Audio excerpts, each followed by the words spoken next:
Dr. Nasir Malam, a Muslim physician, has kept a beard for religious reasons for about a decade. It is a physical expression of his faith that makes him feel like he is in a state of worship at all times, he says, and it is considered virtuous in Islam. It was always part of how I expressed myself in terms of the way I express Islam, at least outwardly, Malam tells Time.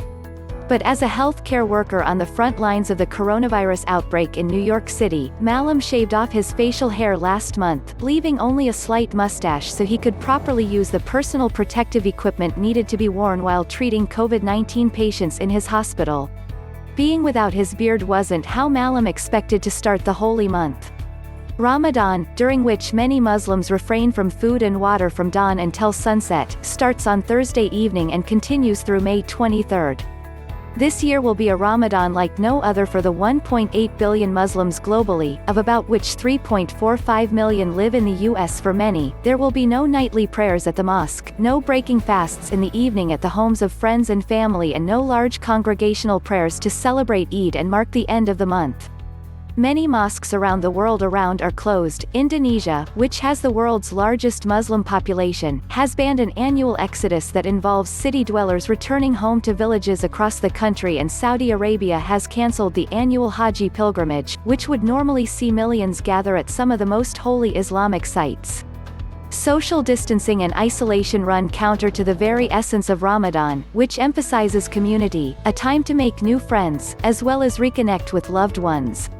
Rania Awad, an associate professor of psychiatry at Stanford University and director of the Stanford Muslim Mental Health Lab, says that for many Muslims, not having the support of community this year during what is otherwise a very community-oriented month could cause some Muslims to doubt whether they're doing Ramadan right.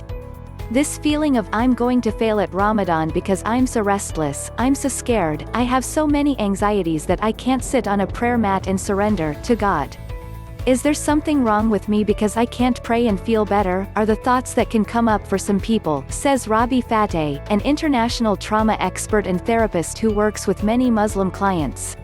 The month could also be particularly difficult for converts living with families who don't approve of Islam, as well as those struggling with mental health conditions that could be aggravated by isolation, like anxiety, depression and obsessive-compulsive disorder, Fateh notes. While healthcare workers' long hours often get in the way of breaking fast and praying in the company of a community, this year will be particularly challenging for Malam given his work taking care of patients in the Bronx. "It's going to be a lot more lonely," he says, noting that it will just be him and his wife this Ramadan. Still, he takes comfort in knowing he is caring for people in an underserved community at this important time of year for his faith. "Though I no longer carry the beard, I do still consider the act of removing people from harm, and maintaining health and life a form of worship," Malam says. He has taken care of dozens of critical COVID-19 patients and witnessed roughly 9 deaths related to the disease in the course of his work. Dr. Ayman El-Gamal, an emergency room doctor treating coronavirus patients in Los Angeles, is unable to go back home to Detroit or gather with other relatives in the city. She lives alone and worries her Ramadan will be really lonely. "Honestly, I'm scared about going into Ramadan," El-Gamal says. "It's going to be really hard to motivate myself, emotionally hard, knowing I have to do it alone. Community is everything," she adds, and it encourages her to pray more during the month. When she's back home in Detroit, her family leaves for the mosque every night during Ramadan around the same time, like clockwork. Awad says that many Muslim healthcare workers who are already dealing with anxieties about treating coronavirus patients may be worried about how they will fast as normal. "There's a sense of how do you balance all these things together and a fear of not really being able to do a good job in all of them," Awad says. Both Malam and El-Gamal are planning to fast despite their demanding work during the pandemic. Malam is worried about feeling dehydrated while wearing a protective mask and how it could make it more difficult to continue fasting. "Everything about the situation right now will take a physical toll on my body," Malam says. "I honestly can't imagine doing resuscitation and doing CPR and kind of pressing down on someone's chest to keep their heart beating while fasting, even though it's something that obviously I'm going to have to do." Khalid Latif, an imam who heads New York University's Islamic Center, points out that while Muslims can't pray shoulder to shoulder in congregations this year, there's still a lot of ways to engage with community. The communal aspects of Ramadan are so important. They don't have to be lost, Latif says, adding that it's important to try and help underserved community members. The center has already raised more than $770,000 to help those financially impacted by the coronavirus, including those struggling to afford burial costs. Many Islamic institutes have also ramped up their online programming to make up for the lack of in-person contact. Imams note that while Muslims will need to adapt in ways they never have before, the spiritual benefits of the month can still be attained. Islam beautifully is trying to achieve spiritual equilibrium, notes Abdulrahman Murphy, an imam in Texas and director of the Roots community. Murphy says that while he is grieving the community aspect of Ramadan, during which the mosque is buzzing with excitement and happiness, there is an opportunity to turn inward and have an introspective Ramadan, focusing on prayers and reading the Quran, he notes. Sherahan Mustafa, a mother and businesswoman, is focused on her family's mental and spiritual health going into Ramadan, even as she may have to adapt their usual traditions. She anticipates a technology-intensive Ramadan, breaking fasts over Zoom and watching online lectures. The 33-year-old Egyptian-American lives in Brooklyn and is CEO of UrbanModesty.com, a modest clothing line for Muslim women, and has 6 children. Ramadan is always such a refocus and shift in mindset to what's really important in life, Mustafa says.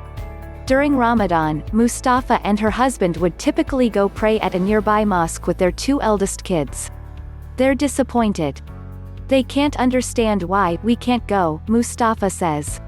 She believes that going to the mosque as a family tells her kids that they belong, there are others like them, and it's okay to dress like this and feel comfortable in your own skin. But they are trying to keep the Ramadan spirit alive at home and are decorating a little indoor mosque area where they can pray, put their Qurans and have story time.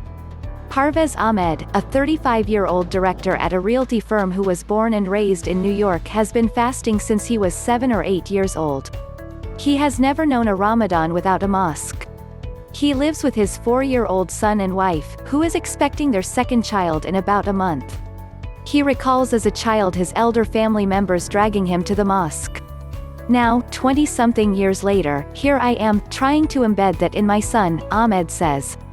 He now frequents a small mosque in Queens, which relies on donations to sustain its activities. If I don't go to pray, they don't raise money for next month's rent, Ahmed says. To overcome the feeling of isolation, he has been taking his son on drives in their neighborhood, passing by familiar places like other relatives' homes, his school and the local mosque. Sometimes they spot a worshiper or two praying outside its closed doors. Malam sees providing care for patients as connected to his faith, particularly now as healthcare staff are now often the only human connection for many coronavirus patients. That element of really providing that interaction, as well as obviously doing whatever we can to help save their lives, spiritually and religiously, for me that is a major form of worship, and in a lot of ways that helps to replace what the beard represented and what the beard meant for me, Malam says. He recalls being in the same room as a Muslim coronavirus patient after he declared him dead. He wasn't sure if he was going to get a proper funeral prayer, which is especially important for Muslims. So I quickly read kind of the funeral dua, the supplication that we say, Malam says. Just to make sure he at least has that.